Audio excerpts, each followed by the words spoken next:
Magsasalita na po si Tatan Fowler tungkol sa issue. So, ayan. Papadamihin lang natin yung viewers. Share nyo po yung post. I-share nyo yung post para dumami po yung views. Ayan, salamat po sa 100 viewers na nanonood. Pataasin pa po natin. Ayan, meron na tayong 500 viewers.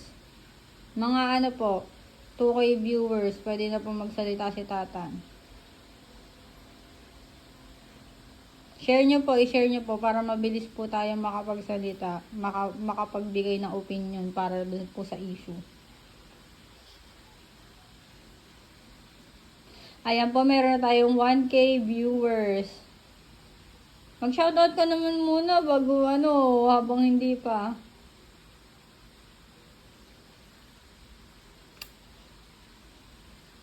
Mukhang marami-rami ka sasabihin ah. Nasaktan ka ba masyado dun sa mga narinig mo sa mga live? Napuyat tayo kagabi kakanood.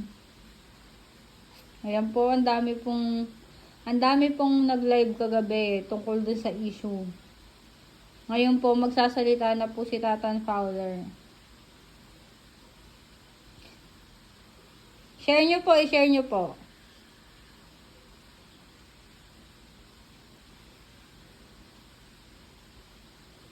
Ayan, ayan po. Magsalita ka naman. Uy. Magsalita ka naman. Kumakain ako ng ikaw dito. Nung yung ko, magkakaroon mo ako pa ng alam. Ay, kumakain ka ba? Sorry. Wala ko yung dindohan. Ha? Ay, kasi kala ko magsasalita ka eh. Nakain ako dito na makunap. Kapag gusto mo magsalita ako, kita mo punong-puno yung bibig ko. Nakasantot mo ah. Bakit? Basura ka ba?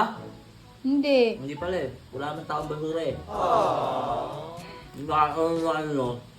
Kung sino pa minsan yung tinatawag yung basura, sila pa yung may silbi sa industriya. Ganyan.